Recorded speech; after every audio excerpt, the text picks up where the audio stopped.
adult Sunday school because, well, that sounds dumb. I think it's just Sunday school, and whether you're officially an adult or not, you're welcome. So, Daniel, will you open us up in a word of prayer, please? Lord, thank you for this day, keeping us safe in the time we can all gather together here, communicate with each other, Lord, fellowship with one another, and learn more about you. Pray you'd open your word to us this morning, Lord.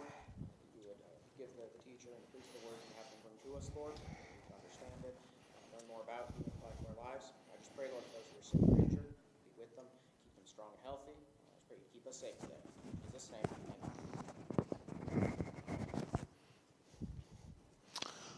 Okay, well, it's good to see everybody that made it here today. It was a pretty boisterous crowd, which is unusual, but good. I was hoping we were done with sickness. Brother Mike is back, thankfully, Miss Marguerite. But my youngest, Clell, is down today, so hopefully it doesn't spread anymore. All right, so Ecclesiastes, we didn't quite wrap up chapter 4. And part of me is like, oh, I should have just pushed and got through chapter 4, but I review everything anyway, so I don't think it matters a whole lot. Most people forget from time to time, which is why we always do a review, because we can't remember. We are too distracted, and the way you really remember something is repetition, but it's repetition over time, right? You can repeat it 20 times, and then if you never repeat it again, you got to recall it 5 years later or whatever. You're not going to remember it. It's one of the reasons I like to listen to the sermons while I work, or to the teachings rather, mostly of Kelly's, although I've listened to some others, because I might not be giving it my entire attention, but I will hear things, hear it repeatedly, and so then I pick up new things by going and listening to that stuff. So in Ecclesiastes is written by Solomon, who also wrote Proverbs, which he was the wisest man. And it says that. I was like, well, was he really that wise? Because he did foolish things? Well, he was. He did lots of wise things, and he did some foolish things, and then he got back to the straight and narrow of wisdom.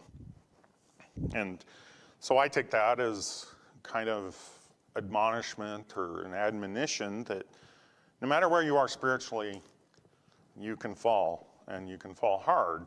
And if you don't get back up, or it takes you 10 years or 20 years or whatever, then, that doesn't mean you're cast away, but it means that time that you had that you could have been serving God has been wasted. And so it's tragic, but it's really just mostly tragic for you, although your sin impacts others on this earth as well.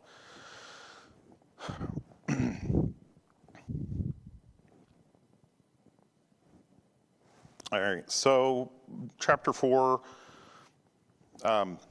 first let's talk about Ecclesiastes in general. Ecclesiastes in general is kind of broken down by a couple different ways. One is, this is a book, just a philosophy, and the only true wisdom is at the end.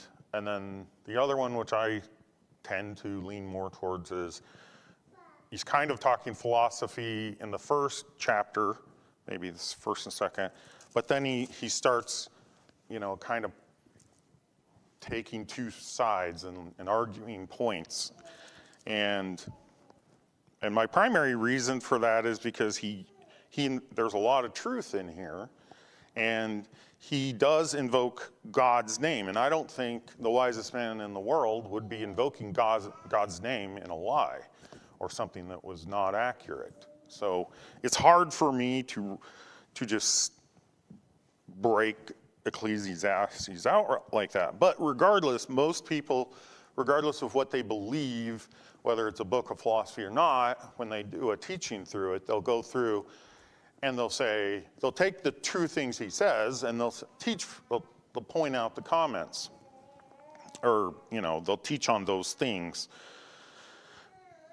So as we go through this, I just, I try to point that out so that you're, aware there are different ways of viewing this, and it'll get old if it hasn't already, I know, but I feel like I need to tell you that because I don't have anything divine about my study. There's nothing special about me, or God didn't give me any private revelation, right? I have to just read this and study it like Kelly does, or Pastor does, or you do. And so it's entirely possible to get stuff wrong.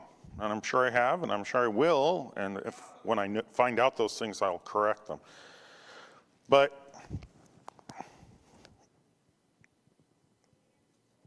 the end of Ecclesiastes chapter 4, it goes into, if you look at verse 13, better is a poor and a wise child than an old and foolish king who will no more be admonished. For out of prison he cometh to reign, whereas also he that is born in his kingdom becometh poor. Now, if you look at this, verses 15 and 16 may also connect to this, so I'm going to read them as well. I considered all the living which walk under the sun, with the second child that shall raise up in his stead. There is no end of all the people, even of all that have been before them. They also that come after shall not rejoice in him. Surely this is also vanity and vexation of spirit. So there's a relationship being described here, and Proverbs does this constantly. Poor and wise child on one hand, or an old and foolish king. And then verse 14, it says, for out of prison he cometh to reign. So that's in reference to the child. And prison just means, it actually means bonds of like poverty. The Hebrew word doesn't mean like, hey, I was in federal prison or anything like that. It just means I was imprisoned by my poor lack of wealth. There are advantages to wealth. We all know that. The thing is, in this country, we can, even the poorest here are so wealthy that they can make something of themselves. And so, but that hasn't always been the case in different countries. There has been a hierarchy. America is unique in that way. When we tend to view things, I certainly know I do, I'm assuming most of you do as well, tend to view things from our point of view. This is all we really know. I treat people, I look at people and view their actions through my lens of how I would act. But with, I don't have the whole context. So yeah, I mean, even today, there's a hierarchy. I mean, England has royalty. It's not as big a deal as it used to be, but it's still there. And people do, to some people that really matters. And then in India, there's a whole caste system. And I work with Indians a lot. And I've worked with some great ones. I've worked with some incompetent ones. It's been a range. But one of the things that I've noticed is there's two types, and one is super submissive. And those are very frustrating in certain ways because they just say yes to everything. And that doesn't mean they can do the work or anything else. It's like, do you understand what I'm saying? The answer is yes, even if they don't. Not all of them, right? This is a generalization. I'm not trying to be racist. This is a cultural thing, not a racism thing or a racial thing.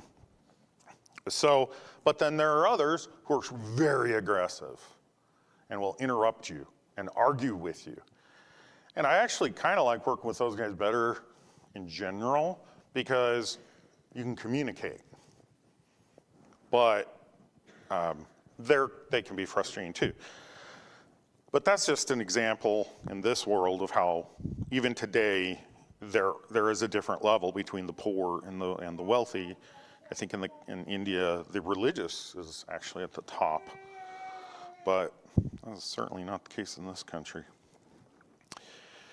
So in verse 15, the question is this related to 14? And the reason I think it might be is with the second child, that could be relating to up above verse 13, where it says a poor and wise child, okay? And you can view this as just general, this is a statement of truth, or you can view this is Solomon's private view of this is what's coming, because his son Rehoboam was coming next.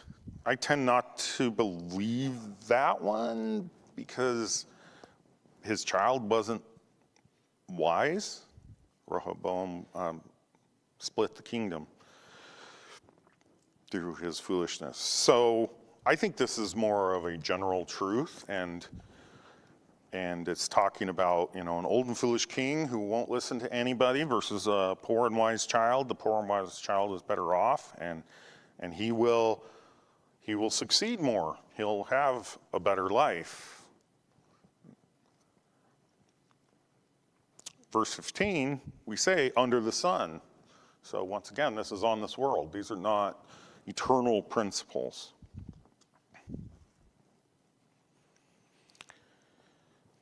Although, that's for the living, that walk under the sun. And the second child, who's wise, that could be, although I didn't read this thing in the commentaries, but it strikes me just now that could be the contrast, and this would make sense, between the saved and the unsaved, because that's really what Solomon is doing throughout these chapters now, is he's saying, hey, there's this view, what's the point? And then he gives you some biblical truth.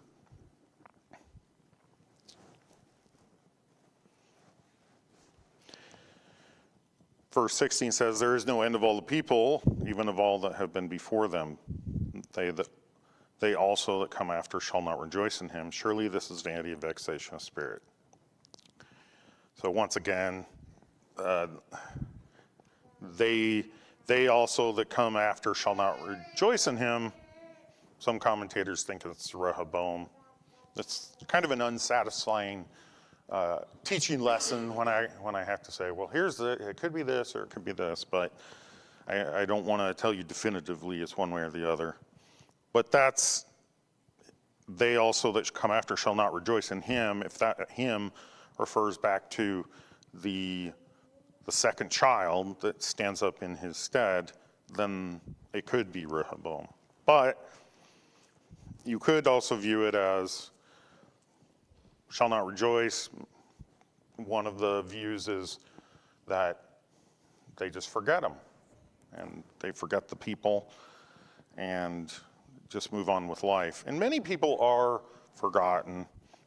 Most of us, the vast, vast, vast majority. There are a few exceptions. Number one, Christ. I'd say number two possibly would be Job. And I think that's somewhat, I never use the term irony right, but it seems ironic.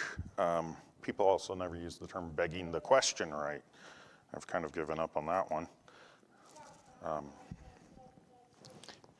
But it seems a little ironic because Job talks about how he's just going to be forgotten. And every Christian knows Job if they've been a Christian for any length of time. And I think, I've heard lots of unsaved people know who Job is too. Possibly David. David could be number two. It's not an exact, just an observation is all. So if I had to, I don't know if I could. I'm going to study this some more and see if I can come to a conclusion on which one I think it is, because there's good arguments for both, and it makes Makes for a little bit, like I said, frustrating, but that's the best I can do right now. Chapter 5 starts with, I guess you call it the religious part if you're viewing it as philosophy. If you view all these different chunks as pieces of philosophy, J. Vernon McGee, who I greatly respect, he's passed, but I respect, he's only passed on this earth, he's still alive and in heaven. But he says this is the book of religion, and what he means, and he says, is that it's like the term we would use, organized religion probably, but something like the Catholic Church, where you go and you do these things and it feels like you're part of something because you do these rituals. One of my former bosses, he's a Catholic now, has been for, I don't know, quite a while, but he said he grew up in New Plymouth and he used to go to the Baptist church there. But he met a girl, she was Catholic, and she was firm in her faith, and he was wishy-washy, I guess. And so, but he said he went to the Catholic Church because it felt more religious. It felt more, you go to your average church around here, new evangelical and whatnot, you're going to get something much more modern, much more, modern is the best word, contemporary, I guess. So is this a book, is that what this is saying? That's something to just keep in mind. It's hard for me to say that definitively because these statements I believe are true. So let me read verses 1 through 3. Keep thy foot when thou goest to the house of God, and be more ready to hear than to give the sacrifice of fools. For they consider not that they do evil. Be not rash with thy mouth, and let not thine heart be hasty to utter anything before God. For God is in heaven, and thou upon earth. Therefore let thy words be few. For a dream cometh through the multitude of business, and a fool's voice is known by the multitude of words. I can't find any issues with this. I don't see any inaccuracies. In fact, I see this to be accurate. If you're going to church, or honestly, if you're Jewish, it would be accurate. If you're Muslim, if you're going to a mosque, although, anyway. If you're going to a holy house, you would want to act holy. You wouldn't want to act foolish. It's one of the problems we have with the young children, and this is not a complaint, not at all. I love the little guys. But when they're little, it's kind of okay for them to run around, right? If they run into you, they fall over, and we laugh. Well, guys laugh, women usually run to their defense. So, but at a certain age, they get too big to be running around the church. And if they hit somebody like Miss Sheila, pray for her because she's not feeling well, then they could knock her over, or she could break another shoulder. So you have to balance that because we want to have a welcoming church. And so that's really up to the parents. I certainly am not weighing in on that because I had 6 little hellions here. I'm not in any place to judge, but I struggled with getting them to learn that they couldn't run in church anymore.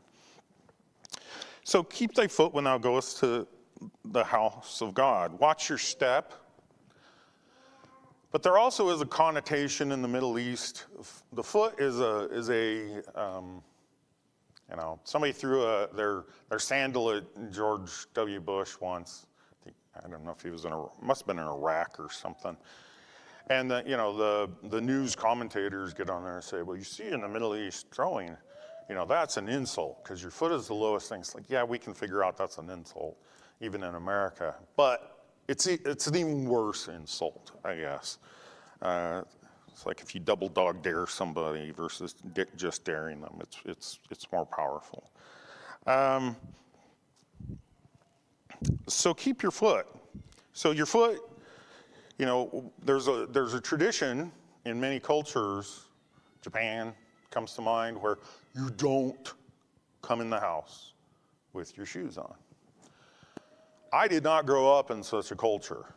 My sister kind of implemented it when she got married and had her own house. And I thought that was the weirdest thing in the world, because I came from a working man's house.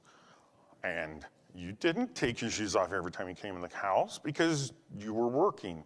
So you came in and you got something to drink. My dad would sit down at the table with this very sugary Kool-Aid because he was burning all these carbohydrates out in the hot sun. Or you were carrying in wood and you tracked in some snow with that. Well, then us lazy kids would step on the snow later and complain. My dad didn't care a whit because he's bringing in wood, and we brought in plenty of wood too, but my dad was always the hardest worker in our family. So we need to be ready and we need to be prepared. You should prepare your heart for coming to church. Treat it as something different. And do I do this all the time? No, I don't. I forget. But it's something we should aspire to, because if we can get ourselves in a better heart, we can get more out of the service. I have come sometimes on Wednesday, because I'm usually crankiest on Wednesday, because I'm tired and it's the middle of the week and whatnot, but I've come and then I've been like, I get my attitude straight and I get a real blessing out of it. So I think these verses are true, and I'll give you some references. But let's talk about giving the sacrifice of fools. And then verse 2, it says, be not rash with thy mouth. Okay, so it's related to speaking. And let not thine heart be hasty to utter anything. Why? Because the heart's an idiot. The heart's deceitful. It's desperately wicked.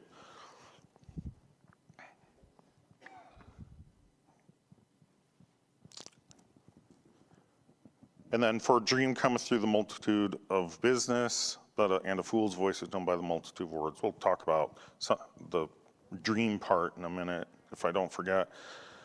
But this is, you shouldn't vow. I mean, there's do I have the New Testament? Yeah. So, well, I have Jonah.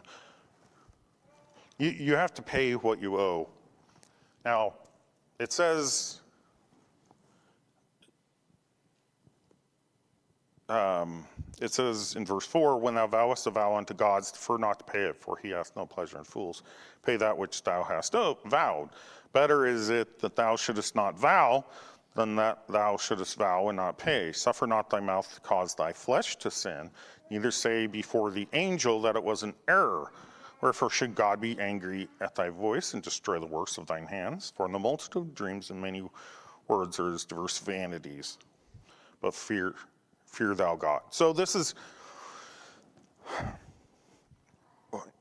is this speaking to the unsaved or the saved? I think it's to both, but it's interesting because it says neither say thou before the angel. Who's the angel? Some cases we think there's an angel, and we think it's a type of Christ, or possibly a pre-incarnate Christ. So we don't know who the angel is in this case. So that's a little bit of a conundrum. But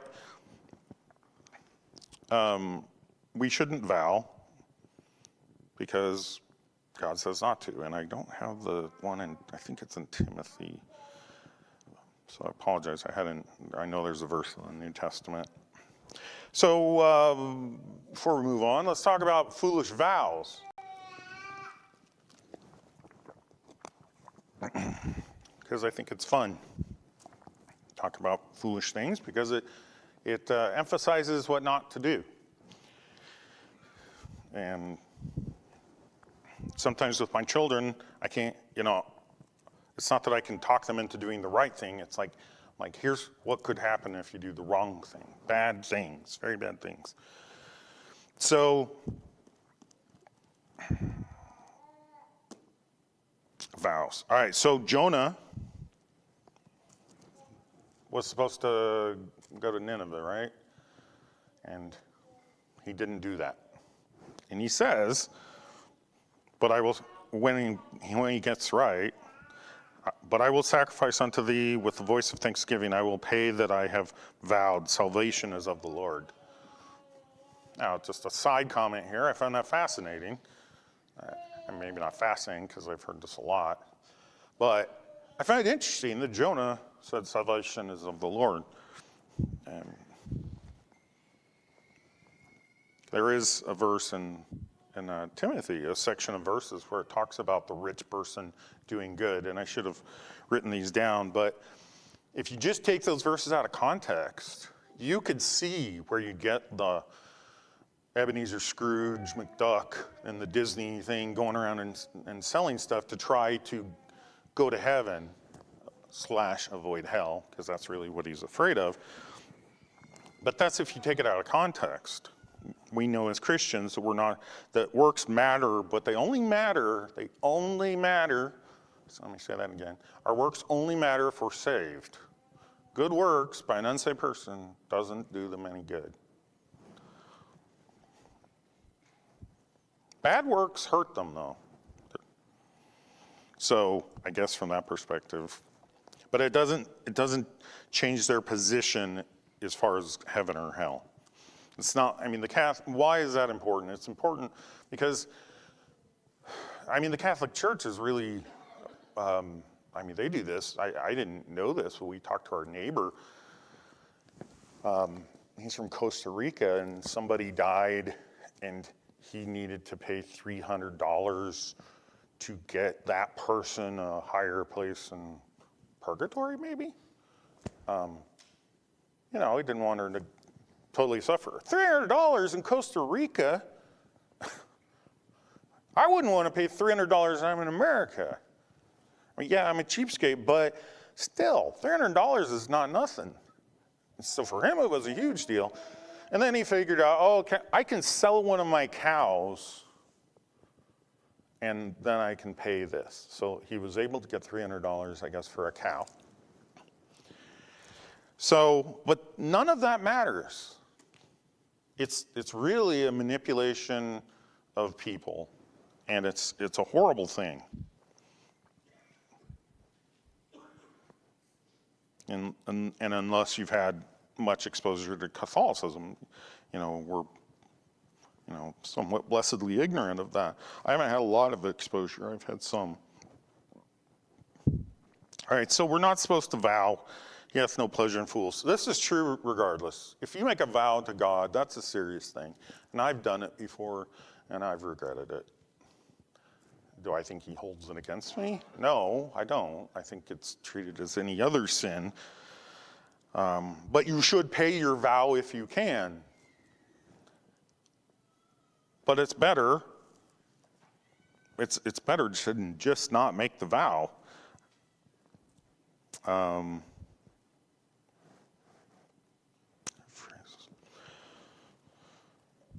I was trying to find the verse that I had that said, Deuteronomy 23, 21 through 23. You can turn there if you want. Since I'm so bad at finding things and my vision is not the greatest right now, I just put it over here in case. But so Deuteronomy 23, 21 through 23, when thou shalt vow a vow unto the Lord, thou shalt not slack to pay it, for the Lord thy God will surely require it of thee, and it would be sin in thee. But if thou shalt forbear to vow, there shall be no sin in thee. So that principle holds true in the New Testament as well. That is a consistent thing. Just don't vow. But if you ever do vow, be prepared to pay it.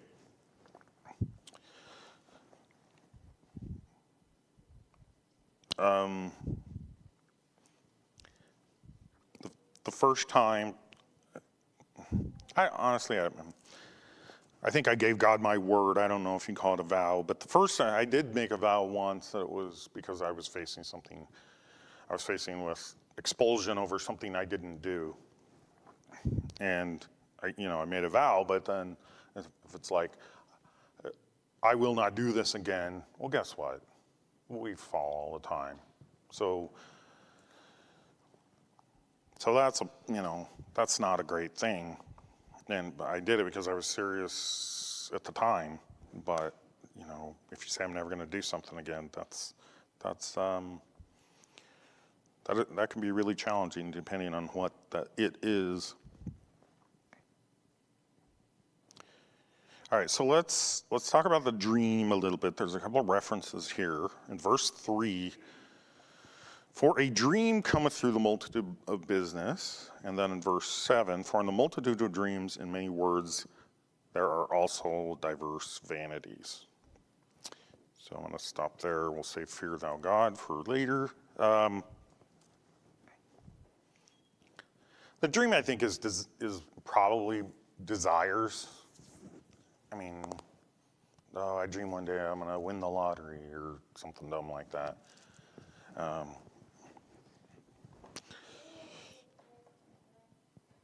You shouldn't have a whole bunch of dreams because they can lead you astray. My dad told me a story about when he was at Bob Jones University back in the dark ages.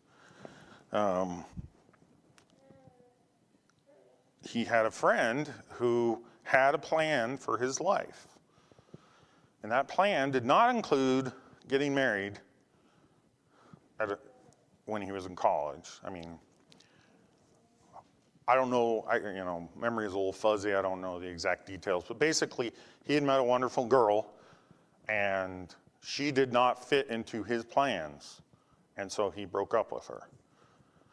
So, it's possible to use that as some excuse, but my dad generally, vetted things pretty thoroughly before he ever repeated them to us children. So if that's something you're doing, you come up with your plan for your life, your career, your relationships, whatever it is, that's a dangerous thing to do. That's okay to aspire to improve yourself, but God calls audibles on us a lot.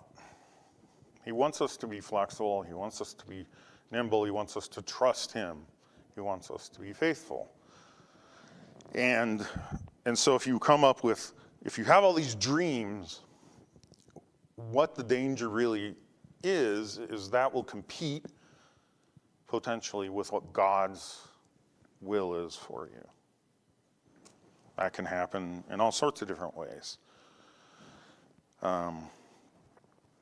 But that I believe is the danger, and what the multitude of dreams and the diverse vanities are empty things. If I'm aspiring to be, an AWS architect, then, it's fine in general, but if I allow that to pull me away from the church or something, let's say I can only get that job or the best jobs, or I have to, move away or something like that, then that's foolish.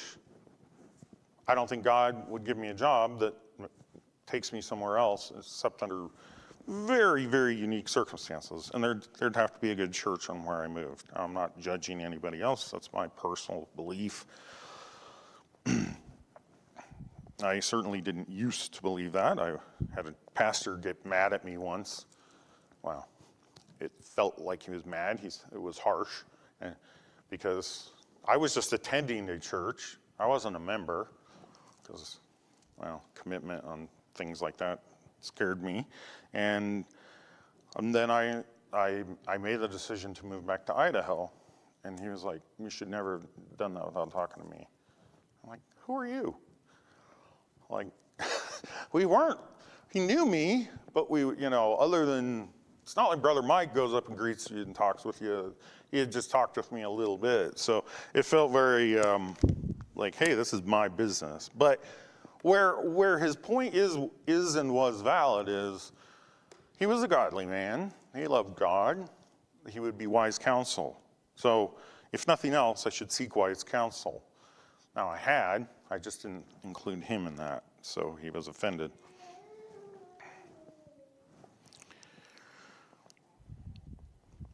So we'll wrap up with these statements. Fear thou God. It says, but fear thou God. So instead of being focused on the multitude of dreams and many words, which in Proverbs 10:19 says, in the multitude of words there wanteth not sin. Wanteth, I should have brought my paper. Wanteth means lacks. There's lacking no sin. In the multitude of words there wanteth not sin, but he that refraineth his lips is wise.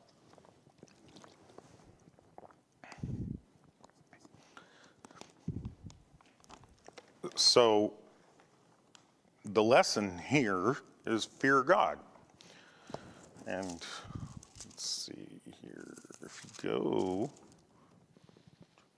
you go to the very end of Ecclesiastes, chapter 12, verse 13, it says,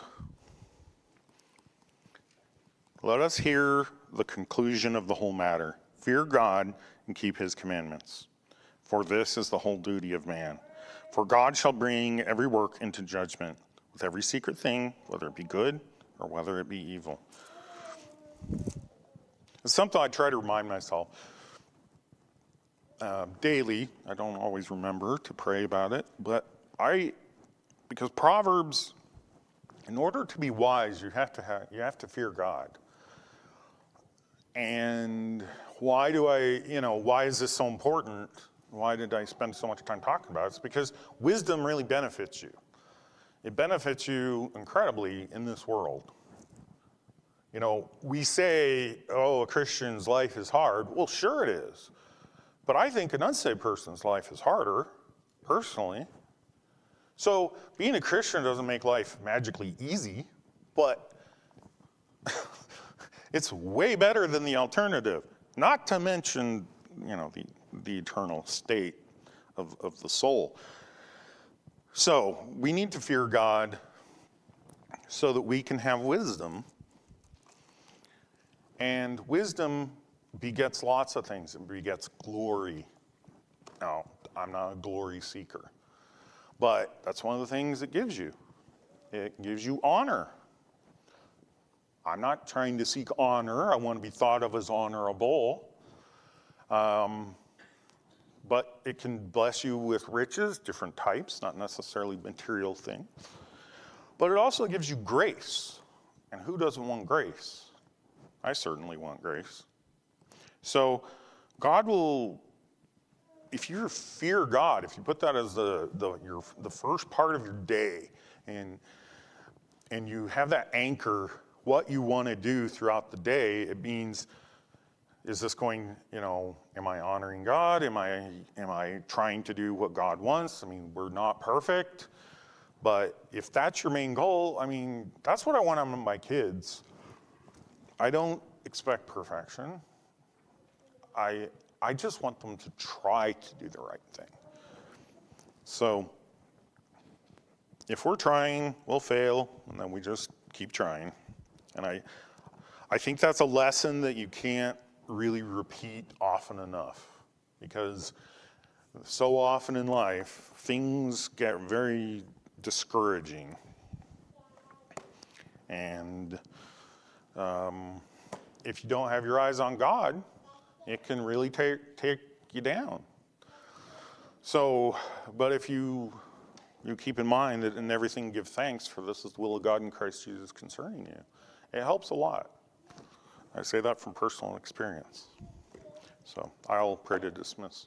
Dear Lord, we thank you for this day. We just thank you for everybody who's able to make it. We pray for those who are not able to make it for whatever reason.